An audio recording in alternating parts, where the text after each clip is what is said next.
Il y a un tournant majeur qui fait que je bascule d'un monde à l'autre. C'est finalement la crise économique de 2008. J'ai réalisé donc le Grand Chelem des 14 sommets de plus de 8000 mètres dans le monde. Et donc j'ai réalisé ça en 11 ans. C'est pas une aventure qu'on arrive à réaliser seul. Donc il y a des équipes, il y a des gens qui m'entourent, il y a des personnes effectivement qui m'ont inspirée.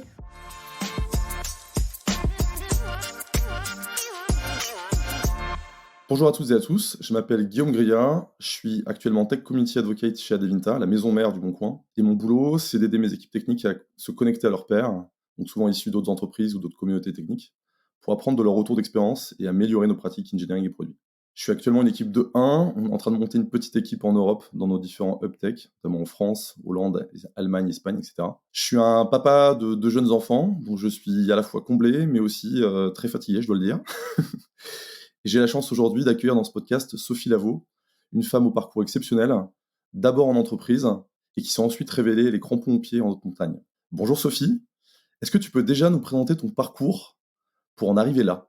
Bonjour Guillaume. En effet, donc je m'appelle Sophie Lavaux. J'ai le qualificatif aujourd'hui d'himalayiste parce que tout ce que j'ai fait ces dernières années, c'était effectivement en Himalaya avec un préambule dans les Alpes forcément. Évidemment, on n'arrive pas comme ça au sommet de ces grandes montagnes du jour au lendemain. J'ai en effet un parcours d'abord d'une vingtaine d'années en entreprise où j'ai travaillé dans l'hôtellerie, le luxe, la finance.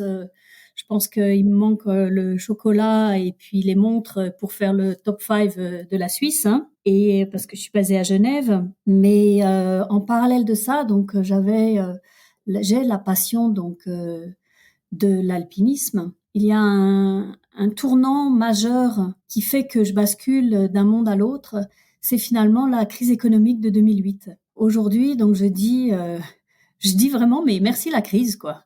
Parce que à l'époque, donc je dirigeais une entreprise d'événementiel en finance sur une niche d'investissement sur des hedge funds des pays émergents avec mon frère. Et donc le business model s'écroule complètement avec la crise économique.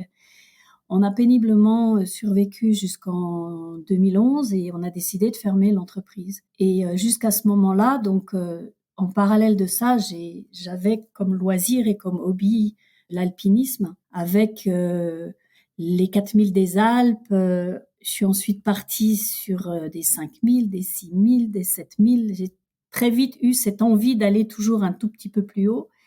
Et finalement, quand on arrive à la barre du 8000 mètres, on arrive à un stade où on a besoin de temps. Parce qu'une expédition à plus de 8000 mètres nécessite 2 mois minimum, sans compter la préparation. On grimpe à Mont-Blanc en 2 jours et on grimpe à 8000 en 2 mois. Donc voilà, donc le fait de fermer cette entreprise me donne du temps et je décide pour la première fois de partir en expédition en Himalaya. Et sur cette saison de 2012, j'ai gravi donc 2 sommets de plus de 8000 mètres, le Shishapangma et le Choyu. C'est comme ça que l'histoire a commencé. Impressionnant. Alors, chez TechRock, on croit beaucoup aux étincelles, aux déclics dans la vie qui rendent des carrières. Tu nous as parlé d'un contexte très atypique. Et si tu devais nous citer peut-être des rencontres, des découvertes, des choix qui se sont offerts à toi, qui ont eu un impact sur ton orientation, quels seraient-ils ? Effectivement, il y a plusieurs personnes dans toutes ces étapes qui m'ont accompagnée, qui m'ont instruite, qui m'ont appris l'alpinisme.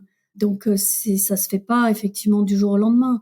Après, pour atteindre le sommet de l'Everest, si on parle que de l'Everest, qui est le point culminant de la planète, il faut des compétences, il faut comprendre ce que c'est que la très très haute altitude. Et effectivement, donc se lancer dans le challenge que j'ai terminé donc 11 ans après, hein, donc là ce 26 juin de cette année, c'est-à-dire au sommet donc du Nanga Parbat au Pakistan, qui fait que j'ai réalisé donc le Grand Chelem des 14 sommets de plus de 8000 mètres dans le monde.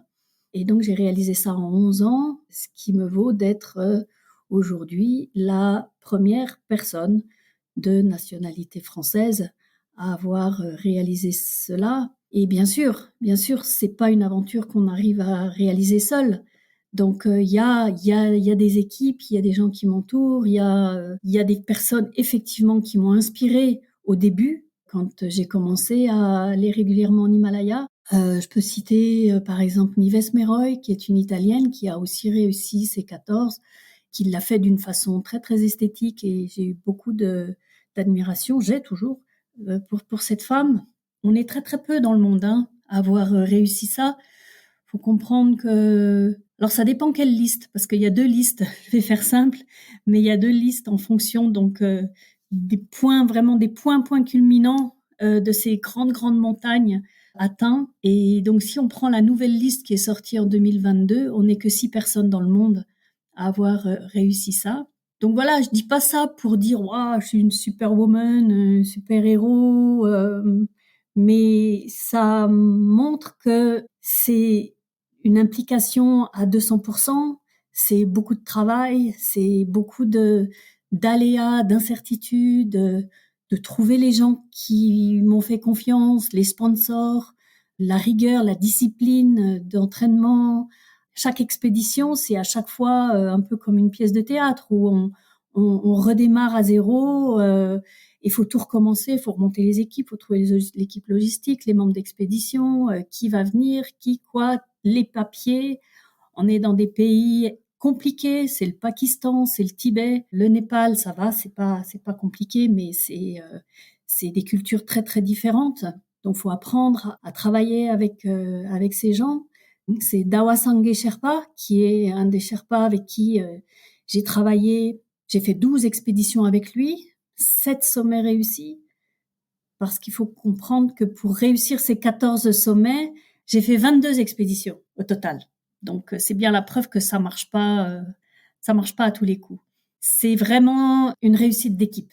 J'ai très envie de rebondir sur ce que tu viens de dire parce que en entreprise, on cherche un lien de confiance évidemment avec ses collaborateurs. J'ai le sentiment et la conviction qu'en haute montagne, hein, ce sentiment doit être d'autant plus important puisque il est souvent question de vie ou de mort. Donc quand tu parles de fidélité avec certains collaborateurs qui t'accompagnent dans tes expéditions, j'imagine que du coup tu mets un effort supplémentaire à t'assurer d'avoir le bon ou la bonne coéquipière pour monter du coup en haute montagne. Effectivement, l'équipe et les gens qui m'entourent, c'est non seulement essentiel, mais c'est vital. Faut pas se tromper, au-dessus de 8000 mètres, la moindre erreur, il faut pas, on est souvent très très proche de la mort. Donc oui, j'ai essayé durant toutes ces années de m'entourer des meilleurs. Et c'est pour ça que je fais finalement, et j'aime bien ce terme, l'éloge du savoir-suivre ou le followership, qui n'est pas le contre-pied du leadership, mais qui est une façon de revaloriser les gens qui m'entourent. Et je dis toujours, par exemple, que Yann, qui est mon météorologue, qui est dans son salon à Chamonix et qui m'envoie les bulletins météo tous les jours, finalement, c'est lui le patron. C'est lui le patron parce que c'est lui qui me qui me donne le go. C'est lui qui me dit oui, tu peux y aller, non, tu attends, etc. Et effectivement, il y a ce lien de confiance absolu que je dois avoir avec Yann, parce que si je quitte ma tente en pleine nuit, dans la tempête, parce qu'il m'a dit que à 6 heures du matin, le vent se calme et qu'il fera beau, si j'ai pas confiance, je vais faire 10 pas et puis je vais faire demi-tour. Donc, il y a une vraie notion de gestion du doute qui est absolument à bannir. Le doute, la peur, c'est extrêmement bloquant. Et ce lien de confiance est absolument majeur. Sangye, c'est pas par hasard si on travaille ensemble depuis des années. On se connaît par cœur. C'est un gage de sécurité. On prend les décisions ensemble. Et voilà, il y a aussi une personne clé que je cite très souvent qui est notre cuisinier du camp de base. Ça paraît bête, mais s'il nous fait pas bien à manger et qu'on est tous malades, il y a personne qui va arriver au sommet. Donc c'est toute cette interaction avec les gens qui m'entourent qui donne aussi de la valeur à l'équipe. C'est très clair. Je te remercie effectivement de pointer encore une nouvelle fois, mais c'est toujours inspirant d'avoir une vision du collectif et de la réalité de cette incarnation du collectif dans des contextes extrêmement différents, que ce soit dans le monde de l'entreprise ou ailleurs. On a la chance de t'avoir lors du Tech Rock Summit 2023. Tu vas nous réserver une intervention. Est-ce que tu peux, alors l'idée n'étant pas de donner toute la substantifique moelle de ton intervention, mais de quoi vas-tu nous parler en quelques mots? Je vais vous emmener au sommet d'une montagne à plus de 8000 mètres et je vais vous révéler des secrets. Et ces secrets, c'est les secrets de la réussite et notamment cette thématique qui me tient à cœur, donc du followership, qui fait finalement comment on arrive au sommet de ces grandes montagnes. Pourquoi ça te tient à cœur, justement, de prendre la parole sur ce sujet? Pourquoi il est si important pour toi? Alors, c'est à la fois pour partager ce monde, très, très particulier de la très haute altitude.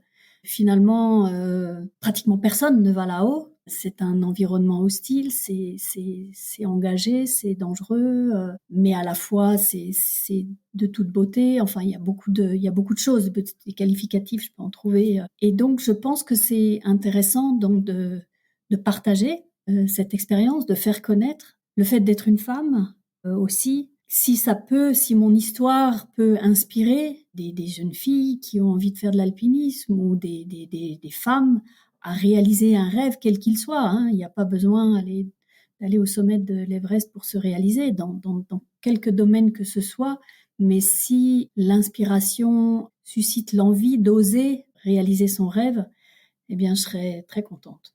Alors tu pointes justement le sujet de qu'est-ce que c'est être une femme dans le milieu de l'alpinisme? Et effectivement, nous, on a un réseau, du coup, de leaders travaillant dans le secteur de la tech, environnement qui malheureusement gagnerait à être beaucoup plus féminisé.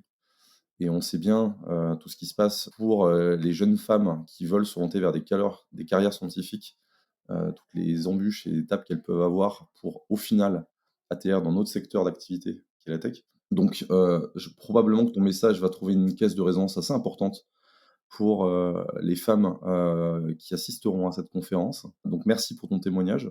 On se pose la question aussi, alors évidemment, de savoir, tu vas être face à un public d'hommes et de femmes dont le métier au quotidien est de porter des entreprises tech au plus haut niveau. Tous ces leaders, qu'est-ce que tu penses que ça peut leur apporter à toutes celles et ceux qui vont assister à cette conférence? Moi, je suis pas là pour ni donner un cours, ni donner des leçons, mais je pense que de par, cette expérience, atypique qui est un rêve un peu dingue, hein, un challenge, totalement hors norme qui consiste à gravir, les 14 sommets les plus hauts de la planète, forcément peut donner d'autres orientations, peut donner, des idées parce que, je vais pas juste raconter une histoire, je vais essayer de donner des clés de comment j'arrive à atteindre ces grands sommets.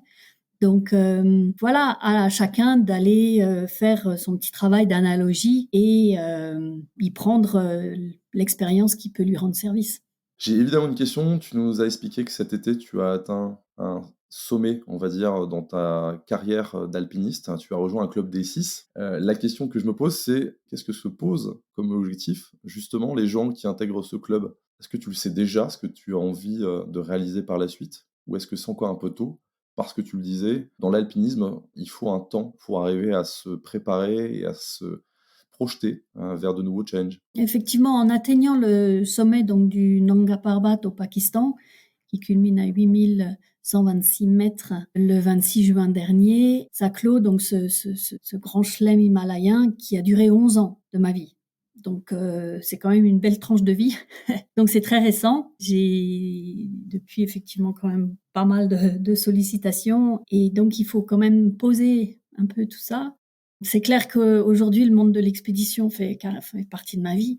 Je vais repartir en montagne. Le monde est vaste, donc il y a d'autres options, d'autres opportunités, d'autres massifs. Il y a plein d'autres choses à faire.